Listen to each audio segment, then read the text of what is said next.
नमस्कार किसान साथियों। क्या आप जानते हैं कि आम के बगीचे में एक छोटी सी गलती आपके साल भर की मेहनत पर पानी फेर सकती है। अक्सर हम देखते हैं कि पेड़ों पर मंजर तो खूब आते हैं, लेकिन फल बनते बनते सब झड़ जाते हैं। आज की वीडियो में हम बात करेंगे फलों के राजा आम के बारे में।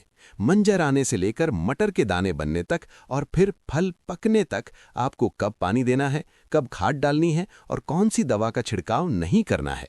अगर आप बिहार, यूपी या भारत के किसी भी कोने से हैं और आम की खेती से मोटा मुनाफा कमाना चाहते हैं, तो ये वीडियो आपके लिए एक गाइड है। तो चलिए शुरू करते हैं। साथियों, सबसे पहले बात करते हैं उस अवस्था की जब पेड़ पर फूल यानी मंजर खिले हों। जनवरी फरवरी का महीना आम के लिए बहुत महत्वपूर्ण होता है। इस साल तापमान के उतार चढ़ाव के कारण मंजर थोड़ा आगे पीछे हो सकते हैं, लेकिन घबराने की बात नहीं है। इस समय आपको दो काम बिल्कुल नहीं करने हैं। पहला, सिंचाई पर रोक।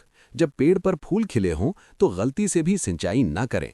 अगर आप अभी पानी देंगे तो फूल झड़ जाएंगे और पेड़ पर सिर्फ पत्तियां निकल आएंगी। दूसरा, कीटनाशक का प्रयोग नहीं। ये सबसे जरूरी बात है। आम में परागण यानी पॉलिनेशन हवा से नहीं बल्कि मधुमक्खियों और घरेलू मक्खियों से होता है। अगर आप मंजर पर कीटनाशक छिड़क देंगे तो ये मित्र कीट मर जाएंगे। अगर आप ध्यान से सुने तो बाग में एक संगीत सुनाई देता है। ये मधुमक्खियों का संगीत है। इन्हें डिस्टर्ब ना करें वरना फल नहीं बनेंगे। लेकिन हाँ, एक अपवाद भी है। अगर मौसम खराब हो जाए, बारिश हो जाए या हवा में नमी बहुत ज्यादा बढ़ जाए तो दो बीमारियां आ सकती हैं। एक, ब्लॉसम ब्लाइट, इसमें मंजर काले पड़कर झुलस जाते हैं। दूसरा, पाउडरी मिल्ड्यू, पत्तियों और मंजर पर सफेद पाउडर जम जाता है। अगर ऐसी स्थिति दिखे तो हेक्साकोनाजोल दवा 1 मिली प्रति लीटर पानी में मिलाकर छिड़काव करें। ये दोनों बीमारियों को कंट्रोल करेगा। अगर पाउडरी मिल्ड्यू ज्यादा है तो तरल सल्फर 1 मिली प्रति लीटर का स्प्रे करें। याद रहे, ये तभी करें जब बीमारी दिखे। स्वस्थ बगीचे में फूल आने पर स्प्रे से बचें। अब बात करते हैं अगली स्टेज की, जब आपके आम के फल मसूर या मटर के दाने के बराबर हो जाएं, यानी फ्रूट सेटिंग हो जाए। अब आपको अपनी रणनीति बदलनी है। जो पानी हमने रोका था, अब उसे शुरू करना है। सिंचाई। अब बगीचे में नमी बनाए रखना अनिवार्य है। ध्यान रहे पानी जमा ना हो, लेकिन मिट्टी नम रहे। अगर अब मिट्टी सूखी तो फल झड़ जाएंगे। खाद प्रबंधन। 10 साल से बड़े पेड़ के लिए पेड़ को ताकत देने के लिए मुख्य तने के 2 मीटर दूर एक रिंग बनाएं और उसमें ये खाद डालें। डीएपी 550 ग्राम, यूरिया 850 ग्राम, एसएसपी यानी सिंगल सुपर फॉस्फेट 750 ग्राम और गोबर की खाद 10 से 20 किलो। इस मिश्रण को मिट्टी में मिलाकर रिंग में भर दें और तुरंत सिंचाई कर दें। साथ ही तने पर बोडो पेस्ट यानी चूना और तूतिया का लेप जमीन से 5 फीट ऊपर तक जरूर लगाएं।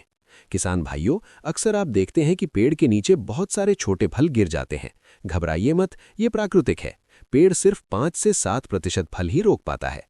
लेकिन अगर झड़ना बहुत ज्यादा है तो आप प्लानोफिक्स का इस्तेमाल कर सकते हैं। ये फलों को डंठल से मजबूती देता है। कीट नियंत्रण। अगर इस समय बाग में मधुआ यानी हॉपर कीट दिखे जो आपके कपड़ों पर चिपक जाता है तो डाइमेथोएट या क्विनलफॉस 2 मिली प्रति लीटर का स्प्रे करें। अगर फलों पर चॉकलेटी धब्बे दिखें तो प्रोपिकोनाजोल 1 मिली प्रति लीटर का स्प्रे करें। अब आखिरी और सबसे जरूरी चरण, फलों की क्वालिटी। अक्सर अप्रैल के महीने में फल फटने लगते हैं। इससे बचने के लिए बोरॉन का छिड़काव बहुत जरूरी है। 15 दिन के अंतराल पर 2 बार बोरॉन का स्प्रे करें। इससे फल फटेंगे नहीं और शाइनिंग अच्छी आएगी। और अंत में फल मक्खी से बचने के लिए जहर न छिड़कें। इसके लिए बगीचे में फेरोमोन ट्रैप लगाएं, 15 से 20 ट्रैप प्रति हेक्टेयर। ये सस्ता भी है और सुरक्षित भी।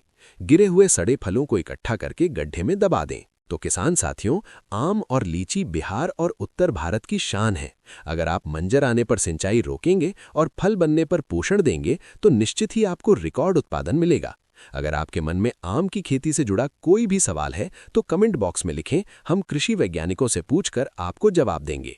अगर ये जानकारी काम की लगी तो वीडियो को लाइक करें और अपने साथी किसानों के साथ व्हाट्सएप पर शेयर जरूर करें। एआई और खेती चैनल को सब्सक्राइब करना ना भूलें। मिलते हैं अगले वीडियो में। जय जवान जय किसान।